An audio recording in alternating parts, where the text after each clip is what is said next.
Ok, sveiki. Tai va, tai mano vardas yra Audrius Brūžas, Facebook'e Vilkas, gali susirasti, pasikviesti draugus. Ir mūsų šiandienos pamokos tikslas tai yra labai trumpai pristatyti, ką mes mokysimės ir kokia iš to viso tai nauda. Tai pirmas dalykas yra tai, kad mes naudojame va tokį prietaisą, turbūt žinai, ne? Taip, Matis, tikrai Lietuvoje nežinau. kažkodėl tai jis vadinasi abakusu, graikiškas kalbos žodis čia naisvat abakusas, nors metodika perimta iš Japonijos ir Japonijoje jisai vadinasi soroban, bet pas mus vat, įvardino būtent va tai va. Koks yra pagrindinis principas? Žiūrėk, aš tau parodysiu elementarius veiksmus, kad tu Gerai. neįsivaizduoji. Čia kiek matome sagučių į viršų pakeltą? Viena. Vieną, žiūrėk, jeigu pridedam 3, atimam, čia nelabai laikosi, pridedam 3, jie tu 1 plus 3 ir atimam 2. Kiek liko? Du. 2. Matai, net protas nepriema. 1 plus 2 minus 1. Atsakymas Du. akivaizdu, net galvot nereikia, matai, žiūrėk. 2 plus 2 minus 3, Vienas. 1, ne? 1 plus 3 minus 1. Trys. 3. Viskas labai paprasta, nes visą laiką atsakymą matai ir vaikai skaičiuoja vaizdiniais. Tačiau yra tokia, ta prasme, o kur čia pas mus, va, jeigu va, čia 1, 2, 3, 4, tai kur čia pas mus penketo? Penketo nėra, ne? Penktos sagutės. Ir va, metodikos paslaptis yra tame, kad šitos sagutės kaip ir gyvena žemėje, o šitos gyvena danguje. Ir va čia nais, va, nepaprasta sagutė, o čia įsivaizduojam, kad 5 sagutės vienoje sagutėje gyvena. O čia vat, vadinasi karalienė. Ir jinai pažiūrėjo. Jeigu prie 5 pridedam 1, tai pas mus čia kiek? Šeši. 6, pridedam 2, Septyni. 7, pridedam 3 Aštuoni. ir 9. Taip. Tai va, tai žiūrėk, tai va, vienam namelėje gyvena tik tai 9 sagutės ir jau daugiau negali gyventi. Ir va, a, kai mes turime 9, tai tada čia nais va 0 ir kaip rašai 10? Rašai 1 ir 0. Taip, tik tai principas yra vienas, kad, man čia neišeina parodyti, bet šitą vienetą jau stumi su kairė ranka, o šitą su dešiniu. Ir va čia yra dešimtis, o jau čia vienetai. Tai 1, 10 ir, kaip prašai, 1 ir 1. Tai koks skaičius? 11. 11, 12, 13, 14, 15, 16, 17, 18, 19 ir va 20. Uf. Va, matai ir taip toliau, 21, 22, 20. Ir kas gaunasi? Gaunasi, kad mes mintise pradžiai mokomės laikyti vieną stulpelį, paskui 2 ir paskui 3. Ir paskui vėl grįžtame prie vieno stulpelio, prasideda tenais formulės. Ir vaikai, kaip sakyt, visą laiką mato atsakymą ir jie gaunasi, kad skaičiuoja vaizdiniais. Nes, pavyzdžiui, 23 įsivaizduoti galvoje, tai tu turi galvoti skaičių 2 ir 3, ne? O kai mes perverčiam į daiktą, tai yra į sagutę, ne? Tai va čia 2 sagutės ir va čia nais va 3, va 23. Ir tada va su jais va sudėdinėti veiksmus yra daug paprasčiau. Tai čia ką mes matome. O dabar žiūrėk, kai mes liečiame va savo pirštukais, va būtent tas pačias va sagutės, tai gaunasi taip, kad mūsų galvoje čia nais va aktyvuojasi va neuronų jungtis. Tai mes ne tik tai, kad matome, bet mes ir taktiškai liečiame. Nes kai kūdikis mažas mokosi kalbėti, tai jam duodama labai daug smulkių daiktų, su kuriais jisai žaidžia, kad jau pradėtų kalbėti. Tai vat lygiai taip pat mes treniruojam savo smegenėlis ir Japonijoje vaikai to mokosi 4 metus. Vat įsivaizduoju, ne šiaip sau, tai vat yra sudėtis, atimtis, Daug. daugyba, dalyba, net kosinus, tai ten galima traukti. Tai va, tai bent jau mūsų programai tai yra vat sudėtis, atimtis yra 2 metai, daugybė, dalyba sekantis 3 metai. Bet bent jau, sakyt, jau po 3 mėnesių, kai vaikas vat, stumdo pirštais vat, tą sagutės, jau pasijaučia kažkokia tai, pavadinkime, nauda. ne tai, kad mes išmokstam vat, greitai skaičiuoti mintinai ir čia prieš klasę galim pasirodyti, ne? Čia yra tik tai kaip liniuotė, kad mes galėtume išmatuoti vat tavo pažangą. Nu, vaiko pažangą, sakykime tai. O viskas vyksta tame, kad mes tai darome tiek dešinę ranką, tiek kairę. O mūsų tai pusrutuliai sujungti, tai pat įstrižai. Kad kairė ranka tai yra atsakinga už dešinį smegenų pusrutulį, tai yra koncentracija, susikaupimas, dėmesingumas, kūryba. Vat tokie vat pagrindiniai dalykai. Ir sako, kodėl vaikai po mokyklai nuobodžiauja, žiūri pro langą, neįdomu. Todėl, kad neįjungta kūryba, kairė ranka neturi ką veikti. Mes su dešinė ranka dirbam, o susikaupt nedirbam, nes jinai laisva.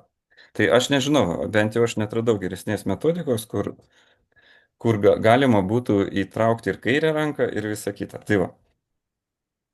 Tai mūsų programa ir to susideda, kad mes, kaip sakyti, intensyviai tas stumdome sagutes, pavadinkime taip, jas matome. Vieninteliai pas mus yra programoje, tai yra audio diktantai, kur mes klausome, ką mokytojas sako, ir ten diktantai trijų rūšių yra, visi skirtingi. Kur pradžiai su abaku suskaičiuojam, kai mokytojas sako skaičius, paskui, kai pasako skaičius, jisai laiko mintise, jis visą laiką turi išlaikyti ir tik tada suskaičiuoti ant abakuso. Nu ir jau trečias lygis, kai mokytojas diktuoja ir jau vaikas skaičiuoja be abakuso. Tai ne tik tai, kad vizualiai, nu, kai ten bėga skaičiai per kompiuterį, mes galim tą padaryti, bet ir audio. Nu, įtraukiamas visos, žinau, vadinkim, smegenų lavinimo sistemos. Tai va, ir tokiu būdu, kaip sakyti, vyksta mokymasis, kuris yra toksai žodis, turbūt disciplina, žinai, ne? Taip, Tai vat, žinoma. jeigu nedarai kažko tai čia nais niekas ir neauga. Pavadinkime taip. Tai, tai dėl to, kaip sakyti, yra tokie apšilimai pradžiai, kur mes tai padarome. Jie labai paprasti, žiūrėk, aš to galiu parodyti. Pradžiai viskas vyksta labai lietai, bet paskui vis greičiau, greičiau, greičiau, greičiau, greičiau, greičiau. Ta prasme, mes pradedam va, tokiu būdu pamoką. Ir lygiai taip pat yra apšilimai temos. Nu, teminiai apšilimai ten, nu, +5, ten -6, ten +10 ar +20, tai va tai. Va. Ir viskas vyksta paskui ganėtinai automatu. Dabar tai gal atrodo kažkokia kosmosas, kaip galim ten 156 pridėti 232, tai pavyzdžiui. Ne? Bet po to, kai jau išmoksti laikyti vaizdinį savo galvoje, beje, aš dar esu jogos mokytas. Ten irgi yra koncentracija, meditacija, tai ten, nu, kaip pavyzdys, į žvakę koncentruojas ir turi vat, galvoje išlaikyti tą žvakę, vizualą laikyti. Tai vat, lygiai paskui mes laikom galvoje vat, tas vat, sagutes. Vat. Ir vat, viskas vyksta su mūsų smegenim. Tai va, tai tokiu būdu vat, mes ir mokomės. Ir mano tikslas yra šiemet surinkti vyresnių vaikų grupę, kurie žygiuotų kartu su mumis. Vat taip sakykime. Mūsų užsiėmimai vyktų vieną kartą į savaitę ir mes ten turėtume nu, dvi pamokas, nu, pusantros valandos. Tai yra 45 minutės, nedidelė pertraukėlė arba dar kažkokie tai ir vėl 45 minutės. Kur mano tikslas įtraukti į šitą mokymo sistemą, man kažkas sakė, Audriu, tu padaryk mentalinę aritmetiką pro. Kad tai būtų ne vien mentalinė aritmetika, bet tai dar būtų ir įtraukti praktiškai dalykai. Ką reiškia praktiniai dalykai? Tai tokie dalykai kaip finansai, kad mes suvoktume, kas yra tie pinigai ir kaip jie skaičiuoti, kad juos ne tik reikia skaičiuoti. Santykiai. Tai visų pirma, santykiai su pačiu savim, kas aš esu, kaip aš santykis, kaip aš su savim reaguoju, kaip aš reaguoju su savo draugais. Nu, pradžia, aišku, su tėvais klasėje, paskui su draugais klasėje ir su visuo kitu. Ir trečias tai yra sveikata. Nes vėlgi mes turime rūpinti savo kūnu, nu kaip automobiliu turime rūpintis. Bet nuo mažens ir va tie pagrindai turi dėti. Tai va aš norėčiau įjungti tokį platesnį mūsų mokymasi per matematiką, pavadinkime taip, nu, mentalinę aritmetiką, pritaikyti ir kitus va dalykus. Tai va tas mūsų lauktų mūsų pamokose. Kaip tau, Deimantė, skamba tokie pasiūlymai? Šiaip įdomiau negu originalioje pamokoje matematikos. Tai Mhm. manau, būtų daug įdomiau negu šiaip Nes skaičiuoti matematiką. taip, čia, jeigu matematika mus moko dirbti tik tai su skaičiais, tai čionais mes, pavadinkime, dirbsime su vaizduotė. Vat kaip per skaičius. Skaičiai bus tik tai kaip įrankis, kurie mums padės, nu, užrašyti rezultatą ar dar kažką. Tai, ką mes įsivaizdavome. Ten vienas tulpelį, antras tulpelį ir trečią ir taip toliau ir taip toliau. Gerai. Ko aš dar nepasakiau? Gerai, gal nori ką paklausti? Nelabai. Šiaip neturiu klausimų. Tai žiūrėk, bandome surinkti grupę, kuri užsiminės antradieniais, vat, nuo 17 valandos. Mm, Mokymai prasidės nuo spalio mėnesio arba nuo rugsėjo ten galo, pavadinkime taip, kad vat, mes jau būtume pasiruošę, jūs jau gavę pratybas, abakusus ir tada jau galėtume jungtis. Nu, tenais, o taip nusekliai visą kitą. Kas čia dar? Dar vienas labai svarbus dalykas. Be pamokų, ką mes turėsime, tai jūs turėsite ir namų darbus, kurie bus irgi, nu, tikrai nelabai dideli ir visa kita, bet kad mes išmoktume perėti prie tos disciplinos. Nes kaip dantis mes valomės kiekvieną dieną, ar ne taip? Taip. Tai taip ir savo pirštukus galim irgi ir čionais vat pamankštinti irgi kiekvieną dieną. Nes tie tėveliai turbūt žino puikiai, norint pasiekti bet kokį rezultatą ar sukurti kažkokį tai nemažą verslą, tai tam reikalinga, kaip sako, 10 000 valandų atsidėti tam darbui, kad jisai jau paskui galėtum tik tai prižiūrėti ir nieko nedaryti. Tai vad, norint vystyti mūsų smegenėlės, tai vad jiems reikia irgi tokių rimtesnių užduočių. Ir, nu, tai nereiškia, kad visą pusantros valandos mes ten tik stumdysime sagutės ir skaičiuosime. Tik, ten yra daug ir papildomų užduočių, daug ir galvojimo, ir dar kažko, dar kažko, dar kažko. Tai va, tai va. Tai ar Deimantė pasiruošus keliauti su manim šitą kelionę? Taip. Gerai, puiku. Aš manau, kad aš pasiruošęs pradėti ir netgi nuo vieno dalyvio, nes man pačiam tai įdomu. Man pačiam tai įdomu, vat, su vyresniais vaikais eiti taip ir tai bus paskata, kaip sako, milijonas žingsnių prasideda nuo vieno mažo žingsnelio. Gal tavo klasiokai ar draugai susidomės šitų dalykų, jie irgi galės prisijungti ir mes žingsniuosime toliau. Gerai. Klausimai? Nieko. Nieko. Tėvai gal nori kažką paklausti. Sveiki. Sveiki, sveiki. Noriu paklausti, o tada abonentas kaip čia kas mėnesį, ar už metus, ar kaip čia su Ne, ne. apmokėjimu? Jo, labai geras klausimas. Žiūrėkite. Tai aš atsiųsiu paskui registraciją ten per Champion sistemą. Jūs parašysite prašymą priimti į grupę. Tada tenais gausite prašymą pasirašyti sutartį. Taip, ir ir avansinę sąskaitą už abakus ar pratybas, ten 40 eurų. Ir vat tada, nu, tai va, jūs pasirašote ten su tuo Smart ID, tuo sutartį, visą kitą, ir mes pradėsime mokymus. O ten vadovėlio nebus, nes aš žinau, kad iš sesės, kad... Ne vadovėlis, pratybos, mes vadinam pratybomis tą. Nes jie turi ir vadovėlį, ir pratybas, nu, žodžiu. Ne, mes turime pratybas, abakusą ir online treniruoklį. Vat gausite, teisingai, ko nepaminėjau. Be šitų, tai yra dar, nu, tokia kompiuterinė programėlė, ten mūsų sukurta abacusplus.lt, ne, Abacus online.